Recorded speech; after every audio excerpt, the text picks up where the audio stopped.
नमस्कार दोस्तों, स्वागत है आपके अपनी प्रिय चैनल प्राचीन ज्ञान में। दोस्तों, घर में होने वाली छोटी छोटी बातों से ही हमें संकेत मिल जाते हैं, जिसको अगर समझ लिया जाए तो हमको यह पता चल सकता है कि आने वाले भविष्य का समय कैसा होगा, जिसके द्वारा हम कई तरीके की परेशानियों से बच सकते हैं।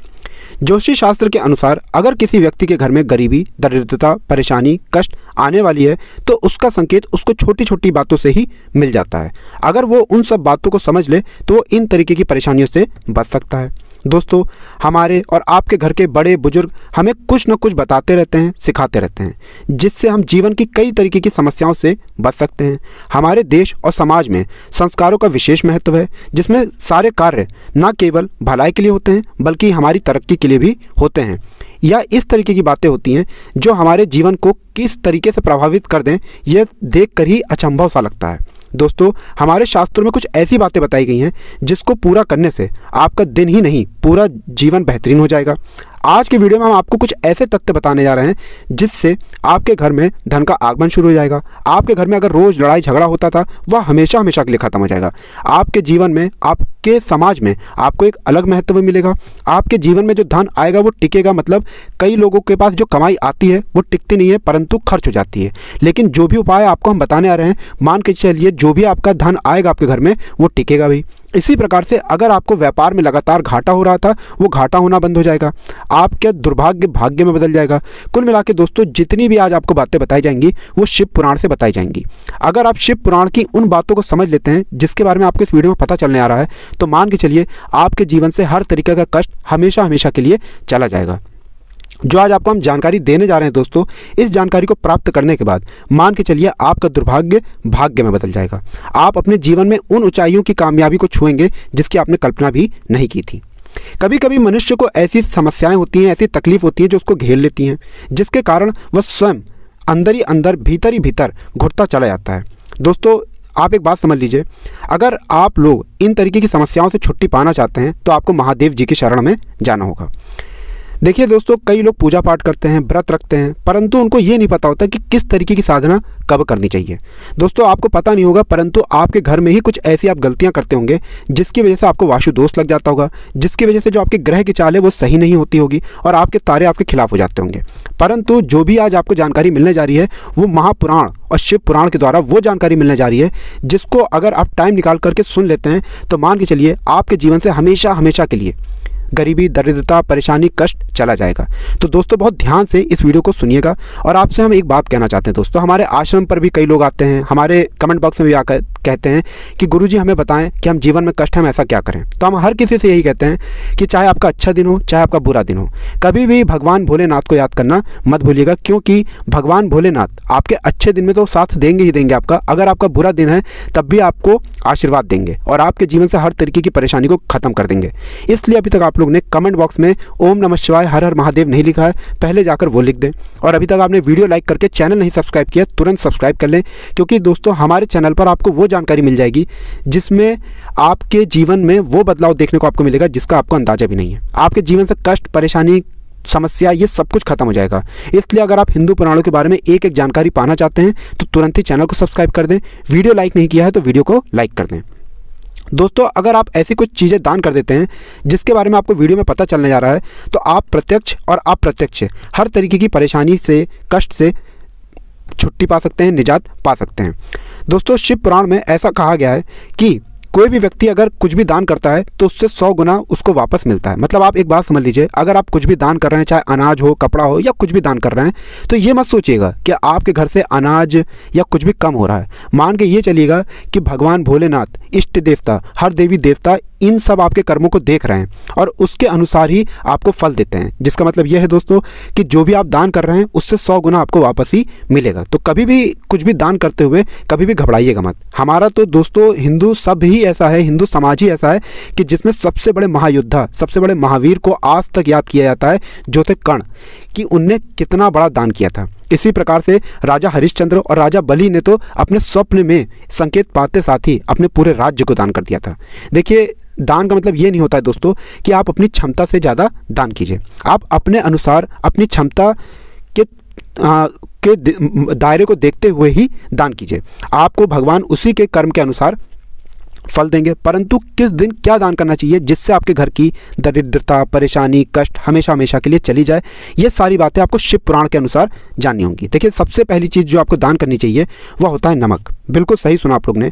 नमक का दान अगर आप करते हैं तो आपको प्रत्यक्ष और अप्रत्यक्ष तरीके के कष्टों से हमेशा के लिए छुट्टी मिल जाती है। ध्यान रखिएगा दोस्तों, हम आपको ज़रा सावधान कर दें, कभी भी जो नमक होता है वो हाथों में देकर दान नहीं किया जाता है। आप किसी को भी अगर नमक दान कर रहे हैं तो ज़मीन पर रख दीजिए, टेबल पर रख दीजिए, कुर्सी पर रख दीजिए, वहाँ से वो व्यक्ति उस चीज़ को उठा ले। कभी भी नमक को हाथों से दान नहीं करना चाहिए। शिव पुराण में ये बात साफ साफ लिखी हुई है। आप अगर नमक दान कर रहे हैं तो किसी भी टेबल, ज़मीन पर इस तरीके से रख के दान कर दीजिए। इससे होगा ये कि आप प्रत्यक्ष और अप्रत्यक्ष किसी भी तरीके की परेशानी से अगर जूझ रहे हैं, परेशान हो चुके हैं, तो आपको इन तरीके की समस्याओं से छुट्टी मिल जाएगी। अप्रत्यक्ष का मतलब यह होता है कि कोई ऐसी परेशानियां होती हैं जो इंसान को घेर लेती हैं और इंसान उन सब परेशानियों की वजह से टूट जाता है, अंदर से एकदम चकनाचूर हो जाता है। परंतु नमक अगर दान किया जाए तो आपके जीवन से इन तरीके की परेशानियों से आपको हमेशा के लिए छुट्टी मिल जाती है। दूसरा होता है गुड़। अगर कोई भी व्यक्ति, कोई भी महिला, कोई भी पुरुष अगर गुड़ का दान करता है तो उसके परिवार से हमेशा हमेशा के लिए लड़ाई झगड़ा खत्म हो जाता है। मान लीजिए आपकी शादी हुई है, आपकी शादी टिक नहीं रही है, रोज़ लड़ाई झगड़ा हो रहा है, और आप गुड़ का दान करते हैं तो मान के चलिए आपकी शादी टिकेगी भी और हमेशा अच्छी चलेगी भी। मान लीजिए आपके घर में रोज़ लड़ाई झगड़ा, गृह कलेश हो रहा है, तो एक बात समझ लीजिए, हिंदू पुराण में भी लिखा है, वास्तुशास्त्र में भी लिखा है, शिव पुराण में भी लिखा हुआ है कि अगर किसी घर में रोज़ लड़ाई झगड़ा होता है, कर्कश होता है, वहाँ पर माता लक्ष्मी जी वास करने नहीं आती हैं। तो समझ जाइए दोस्तों, अगर आपके घर में रोज लड़ाई झगड़ा हो रहा है तो इसके पीछे किसी नकारात्मक ऊर्जा का वास हो सकता है। आपके घर के किसी फैमिली मेंबर जो हैं, आपके घर के जो भी सदस्य हैं, उनके दिमाग में कुछ ऐसा भर गया है, कुछ ऐसा काला जादू हो गया है जिसकी वजह से रोज़ आपके घर में लड़ाई झगड़ा लगा रहता है। तो इसके लिए आप गुड़ का दान कर सकते हैं। दूसरा, अगर गाय को, जी हाँ गाय, जिसमें 33 कोटि देवी देवताओं का वास होता है, सोमवार को उनको 21 रोटी के साथ गुड़ का दान किया जाए, उनको गुड़ खिलाया जाए, तो मान के चलिए आपको 33 कोटि देवी देवताओं का आशीर्वाद मिलता है। आपके पूरे जीवन में जो दुर्भाग्य होता है वो आता नहीं है, बल्कि भाग्य आपका साथ देना चालू कर देता है। तो दोस्तों, हो सके सोमवार के दिन ये जरूर दान कीजिएगा। तीसरा है दोस्तों घी। बिल्कुल सही सुना आप लोग ने, घी का दान अगर किया जाए तो माना यह जाता है कि कई तरीके के रोगों से छुट्टी मिल जाती है। आप चाहे तो घी किसी गरीब को भी दान कर सकते हैं। आप चाहे तो घी से भगवान भोलेनाथ का अभिषेक भी करा सकते हैं। पंचामृत जो होता है उससे भगवान भोलेनाथ जी का अभिषेक कराया जाता है। आप चाहे तो वहाँ भी दान कर सकते हैं, किसी गरीब को भी दान कर सकते हैं। शिव पुराण में साफ साफ कहा गया है कि अगर आपके घर में कोई भी व्यक्ति रोगी है, आप दवाई करा करा के थक चुके हैं, कोई बच्चा है उसको कोई बीमारी लग गई है, आप बहुत परेशान इस चीज़ को लेकर, सिर्फ उससे घी को स्पर्श करा दें, आप भगवान भोलेनाथ जी को इसका अभिषेक भी चढ़ा सकते हैं, किसी गरीब को भी दान कर सकते हैं। मान के चलिए कि कोई भी व्यक्ति अगर काले तंत्र, काला जादू, काली विद्या, बंधन की वजह से परेशान था, उसको नज़र लग गई थी, ऐसा दोष लग गया था जिसकी वजह से वो रोज़ बीमार पड़ रहा था, इस तरीके की परेशानी से हमेशा हमेशा के लिए उस व्यक्ति को छुट्टी मिल जाएगी। तो आप रोगों को, इस तरीके की परेशानियों से छुट्टी पाने के लिए घी का दान कर सकते हैं। दोस्तों, जो आपको चौथा हम बताने आ रहे हैं, जब थोड़ा ध्यान दीजिएगा, वो है वस्त्र। अगर कपड़े का दान किया जाए, बिल्कुल सही सुना आप लोगों ने, अगर कपड़े का दान किया जाए तो माना ये जाता है कि आपको भगवान भोलेनाथ का सीधा आशीर्वाद मिलता है। आप लोगों ने देखा भी होगा कि बहुत से लोग कपड़ा दान करते हैं ठंडियों के वक्त। इसके पीछे एक बहुत बड़ा तथ्य छुपा हुआ है। इसके पीछे का तथ्य यह है कि अगर आप किसी गरीब परिवार को ठंडी में कपड़ा दान करते हैं तो ये बहुत ज़्यादा उत्तम माना जाता है। इससे आपको भौतिक सुखों की प्राप्ति होती है। आप मकर संक्रांति में अगर निकलेंगे तो आपको यही दिखेगा कि मकर संक्रांति में भीड़ लग जाती है। लोग लगातार कंबल दान करते हैं, गद्दे दान करते हैं, या अपने अनुसार कुछ भी ऐसा दान कर देते हैं, क्योंकि माना यही गया है कि अगर आप मकर संक्रांति के दिन या किसी भी ठंडी के दिन कपड़े दान करते हैं तो मान के चलिए आपको भौतिक सुखों की प्राप्ति होगी। आपके जीवन से कष्ट, परेशानी हमेशा हमेशा के लिए चली जाएगी।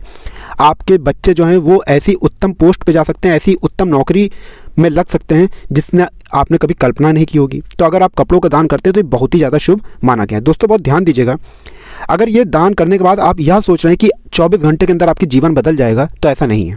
बहुत ध्यान दीजिएगा दोस्तों कि ऐसा नहीं होता है कि आप दान करने के बाद ये सोचने लग जाएं कि अभी तुरंत हमारा जीवन बदल जाएगा।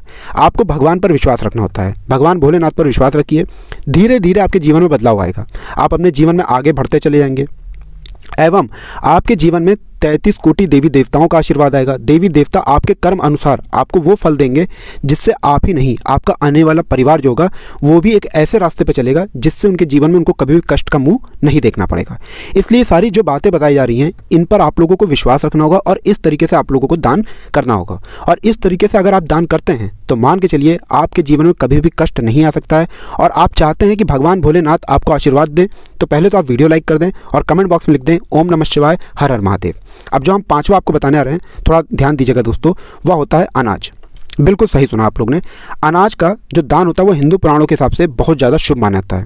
आपको अगर नहीं पता तो बता दें, अनाज का दान करने से माँ अन्नपूर्णा का आपको आशीर्वाद मिलता है।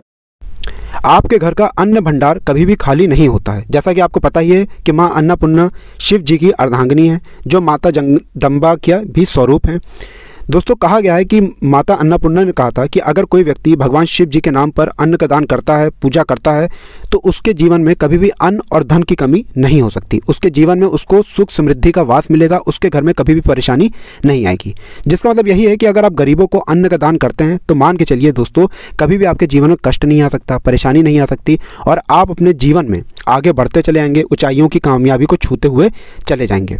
दोस्तों, ये सब ऐसी बातें हैं जो हर व्यक्ति को पता होना चाहिए, लेकिन दुख की बात है कि आज हमारे हिंदू पुराणों के बारे में जो भी जानकारी है वो लोग भूलते हुए चले जा रहे हैं। आज लोग अपने घर में वास्तु दोष, वास्तुशास्त्र, इन सबको नहीं मानते, जिसकी वजह से उनको काफ़ी तरीके की परेशानियां भी देखनी पड़ती हैं। कभी भी उनके घर में ऐसी परेशानी आके खड़ी हो जाती, तब उनको भगवान की याद आती है। परंतु अगर हम अपने हिंदू पुराणों के बारे में ठीक तरीके से पढ़ाई लिखाई करें तो मान के चलिए हमारे जीवन में तो कभी कष्ट आ ही नहीं सकता है। हजारों साल पहले ये बातें लिख दी गई थी। इसलिए आप लोग अगर इस तरीके की हिंदू पुराणों के बारे में एक एक जानकारी पाना चाहते हैं, चैनल सब्सक्राइब करना मत भूलिएगा। दोस्तों, एक दान जो हम आपको बताने आ रहे हैं छठे नंबर का, वो है सफ़ेद तिल का दान। देखिए दोस्तों, कहा गया है कि अगर आप सफ़ेद तिल का दान करते हैं तो इससे आपको कई तरीके के भौतिक सुखों की प्राप्ति होती है। आपके जीवन में बैकुंठ की प्राप्ति आपको होती है। कुल मिला के अगर कोई व्यक्ति सफ़ेद तिल का दान करता है तो उसके जीवन की जो परेशानी है, गरीबी है, दरिद्रता है, वो अपने आप चली जाती है। सफ़ेद तिल का दान किया जाता है सोमवार को। और अगर आपको काले तिल का दान करना है, आप चाहते हैं कि आपके 9 ग्रह आपका साथ देना चालू कर दें, तो आप शनिवार को दान कर सकते हैं। शनिवार को किया गया काला तिल का दान आपके तारों को, आपके ग्रहों को, आपके दुर्भाग्य को भाग्य में बदल सकता है। तो दोस्तों, ये सारी जानकारी हमने आपको शिव पुराण के हिसाब से बता दी है। बस आपसे एक निवेदन था, इस जानकारी को हिंदू भाइयों तक पहुंचाइए ताकि उनका भी भला हो सके और उनके द्वारा आपको पुण्य मिले और आपके द्वारा हमको पुण्य मिले। और कमेंट बॉक्स में ओम नमः शिवाय, हर हर महादेव लिखना मत भूलिएगा। वीडियो जरूर लाइक कर दीजिएगा।